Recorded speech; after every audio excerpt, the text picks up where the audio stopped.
Hi, I'm Sarah from The Upcoming. Thank you so much for taking the time to speak with us. It's a great pleasure, Sarah. Very nice to meet you this way. And where are you at the moment? Are you in Montenegro? No, I'm in Paris. Oh, I was thinking that's a very picturesque corner of a nice apartment you're in there. No, it's very nice, very Parisian. I'm Yeah. in the third district. It's really Oh, cool. lovely. Yeah. So maybe you could just kick off with a bit of introduction to your latest album, The Moon in the Forest. What can you tell us a little bit about this that's being released tomorrow, if I'm right? Oh my God, it's so exciting. So it's my sixth studio album, and with each album, I've tried to do something very different. I went, from Spanish music, Latin American music, concertos of Rodrigo, which are the most iconic in our repertoire, and then the Beatles and the Sound of Silence, and all the ideas of how we can take the classical guitar into the world of bring the popular music into the world of classical guitar and vice versa and so on. And then suddenly comes a moment where I have had two incredible guitar concertos written for me, and playing them on stage has been such a wonderful experience, because when you play something that's actually written for you, it's an incredibly special thing, because it's your music, and it's fantastic. And here it is, and now it's an album, and it's all new music, and it marks also 10 years that I have been with Universal. It marks an end of one chapter and the beginning of another, so it's a very, very exciting time. And that's why I say The Moon and the Forest. It's two new concertos, and as such they really are some sort of a fairy tale come true for me, because I think I do live a life of a fairy tale. I do something that I love so much, and that is the biggest privilege. And how does it feel to be putting an album out right now? Obviously, unexpectedly been an incredibly weird and tumultuous last year, and particularly for music, not being able to perform live, must have been incredibly tough. Yet on the other side of the coin, lots of people, have turned to music as, a source of respite and a way to kind of be transported away from the, being locked into their flats, if you like. So how has it been for you as a musician over this last year, and what is it like to put out an album out right now? I feel that it has never been a more perfect time to put out an album than now, because we have learned also to listen to music in a different way. I think streaming platforms have been so instrumental in creating this unprecedented access to such an enormous amount of and variety of music. And at the time when people still can't do very much, where we are very limited in our ways and our whereabouts and what we can and what we can't do, all this time that we have to spend with ourselves and in our own private spaces is an incredible opportunity to deeply connect with art. And what art form is more perfect for that than music? I think it's the most direct of all art forms. It's an emotional connection that really gives you so much. And we were discussing with the team at Universal, and like what is the right time to release, and it really feels like now is a perfect time, because the focus and the attention on music has never been greater. And I think once we get back to doing what we are doing, and once we, the life takes over and the madness of it all, I just hope it doesn't, but I know what people are like, and I just it feels like I wouldn't want it out any other time, basically.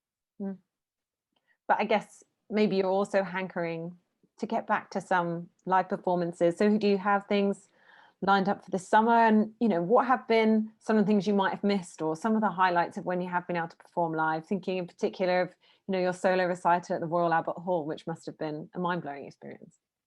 Yes, and that was such a milestone for me, also in terms of my career and in terms of my artistry and realization of what I could do. And it was a pivotal moment. And after that, everything went so crazy and so wild. And this pandemic kind of brings you on a standstill and allows you to ask questions and allows you to face different versions of yourself and to face the good and the bad and the ugly. And it's a very soul searching process. And I'm someone who likes that, like I'm always um, challenged by hardship, and I think it brings out sometimes the best in me.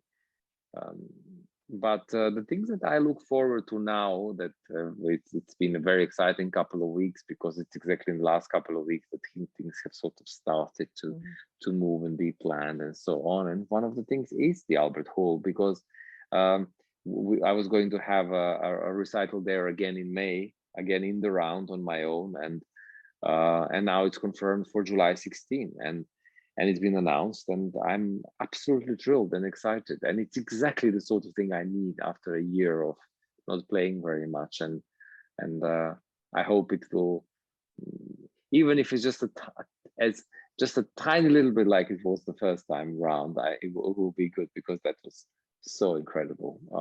There are some more concerts. Like now, I was in Brussels. I had to quarantine for a week, and in this week, I actually thought it's actually quite nice to arrive somewhere 1 week early, because you can settle and you can feel the place, and you can also practice and read and take your time, and it makes your music better. I think this world of chasing all the time and running from one concert here today and then the one tomorrow, I think that's sort of over.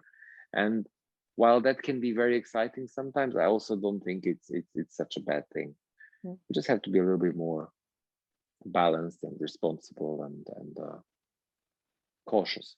And even before the pandemic, you actually suffered a hand injury. So, what was that like in terms of having to kind of take a break, if you like, from the momentum of your career and being able to play? And, what kind of did that do for you musically in terms of having to kind of take a step back, but then come back again, perhaps even stronger? Yeah, that was a really crazy experience, because I mean, if I think of the beginning and how quick it all was and how incredibly strong everything felt, you achieve all your dreams and you play all over the world and everything is brilliant, and then your hands start to hurt, and then you think, why is this happening, and what can I do about it? And it sort of derails you completely, and you have to find your your tracks, and that's a really scary process. And very often people ask me, like, did that experience kind of prepare you for the pandemic? And actually the answer is no, because um, I think it's a very human thing that sometime in your 30s, when you're sort of achieving the goals that you had from your childhood, and uh, that there is this moment of reset, and it happens in so many different ways. For some people it's creative, for some people it's emotional, or in the private life or in professional life. There is always something that happens that's very significant, and for me was the uh, that I just couldn't play, and it's quite extreme thing to happen. And that's why I felt I want to talk about it, because I think that my experience is shared by so many people.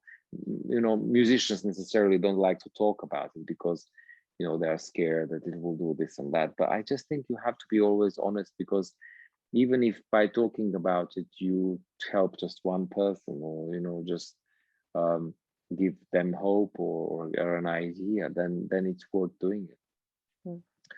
But the pandemic is different, because um, the whole world stopped. It wasn't just you that stopped, it's the whole world, and that in some weird bizarre way releases you from any outside pressure and allows you to exist in your own little bubble and create your own little world.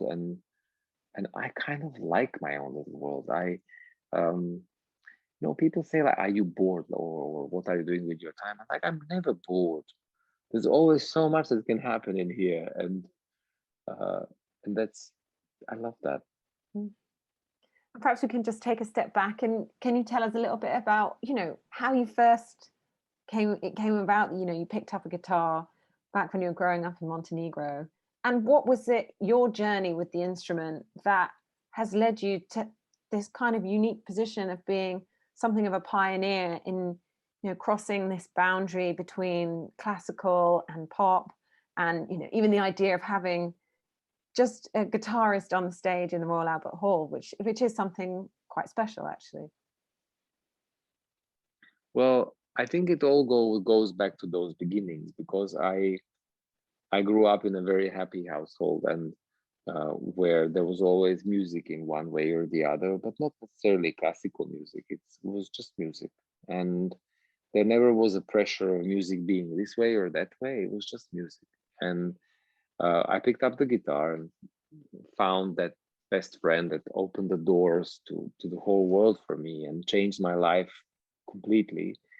But that notion of joy of playing and sharing the music, regardless of what genre it is, um, stayed with me. And seeing how many people love the guitar and how many people can connect to the guitar, and how this instrument, without any prejudice, can cross between the worlds of classical and mainstream, and that I found always to be quite a strong creative drive, and um, and I just uh, never really was driven by comparing myself to anyone, or to, of course I had so many heroes and people that I loved and admired, but I never really wanted to be like them. I wanted to be like the best version of myself.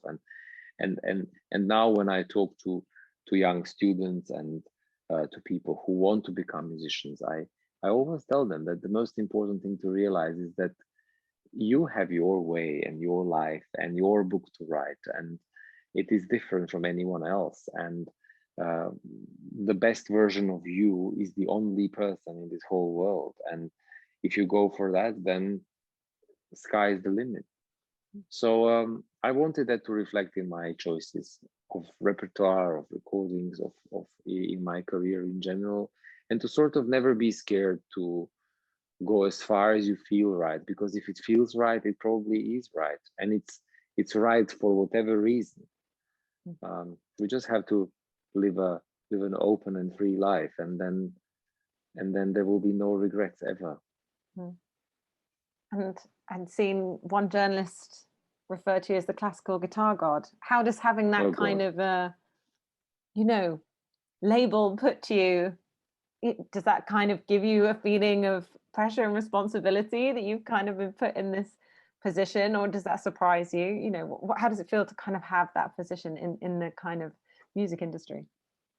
Well, it is incredibly flattering on one hand, and I have to say that, of course, when you read something like that, you are, um, I think it freaks you out a little bit. But I must say that it used to put me under a lot of pressure. And if I would read these big things,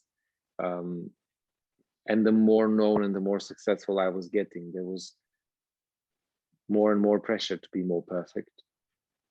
And I feel that one of the reasons why I had to stop playing for a year was exactly because I had to deal with that, because that was taking me away from the essence of the music and why I loved music and being a musician so much.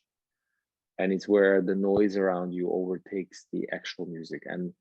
Um, and for that reason, it was essential that I had to go through that transformative period, even though in that period there were moments when I thought that maybe I will never play again, and that maybe I shouldn't be a musician, because the feeling was so strong and so hopeless. But funnily enough, it all came back kind of overnight, where emotionally I realized what was important, and what was important was that true connection with music, and that's something that now creates a new way for me, and a joy that I only felt before my career started, when I was a student at the Royal Academy, when I practiced for hours and hours, and where every time I played, I felt like I was connecting to something that was greater than me, and that I just had this incredible opportunity to learn how to share it with people in front of me. Mm-hmm. And I'm no technical expert, but I was also reading that you, in terms of the instrument itself, you know, you're suggesting that each one can almost have its own soul. So can you tell us a bit about, you know, why it's Greg Smallman's guitars that you play, and what do you think is so special about the individual instruments? Yeah, well, it's an interesting question, because actually tomorrow I'm going to see a friend who has an amazing collection of guitars, and to try them, because I always felt a little bit strange. Why is it that I only like this one guitar?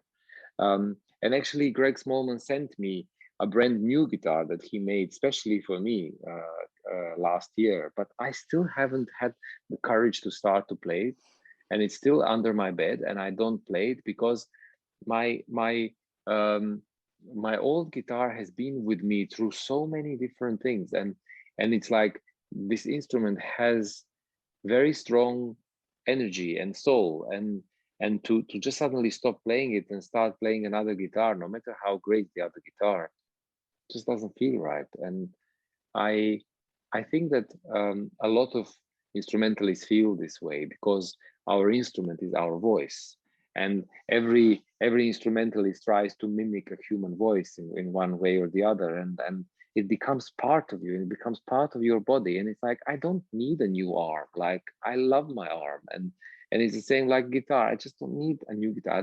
I just love this guitar, and it gives me everything that I need, and it satisfies my curiosity every time I pick it up to play it. So um, there can be incredible guitars, and I'm sure that on Friday we will try a lot of really nice guitars. But I have my guitar, and I love my guitar. I'm a very faithful person. And after this album, do you already have your eye on what you might do next? And do you think you might see a return to kind of playing around with pop covers or things like that? Or do you want to wait and see what happens after this before you know which direction you go next? To be honest, I don't think so. I think I've done that, and I'm very happy I have. I think it's weirdly and bizarrely allowed me to discover my sort of sound, and uh, uh, just the experience of recording the Beatles, and how strange that, after recording all the very classic repertoire, suddenly you record the Beatles, and it's exactly there where you find how you want to sound on record. It's just being open brings you wonderful things. But I think in the sort of next decade, in the next chapter, I'm more excited about collaborating with artists that I really admire and love. I'm excited about new repertoire, and I feel ready to tackle certain areas of the existing repertoire, because I feel now I have something to say with those pieces. And during the pandemic, when I didn't have a concert to prepare, or pressure, or a deadline, every time I pick up the guitar, I reached for a book of Bach suites, or some classic Spanish romantics, Villalobos, and that's very much in my DNA, and I want to explore that further in the future. Mm. And then just quickly, finally, slightly selfishly, because I'm actually thinking of trying to learn the guitar, but for other people out there, someone's wanting to, well, hopefully one day get to your level, but most likely not, but at least give guitar a go. What are your top tips? My top tips with playing guitar is to do little but often. And I mean, to like more advanced students, I say never play a piece from beginning to the end, because that doesn't bring you anything in terms of practice and development. But if you are just starting out, a little but often. It's a little bit like learning a language. Like it's if you are learning something and it's in short intervals, it sticks in your mind quicker. And I think that works for me also when I'm learning new pieces. Brilliant. And Thanks. metronome is very important. So well, let's see, next time we speak I still use it. Yeah. Yeah. Yeah. Well, thank you so much for sharing all that with us, and best of luck with the release of this album, and of course hopefully your in-person concerts this summer. Yes. And thanks so much for your time. It was lovely to speak to you. You too. I really enjoyed this. Thank you.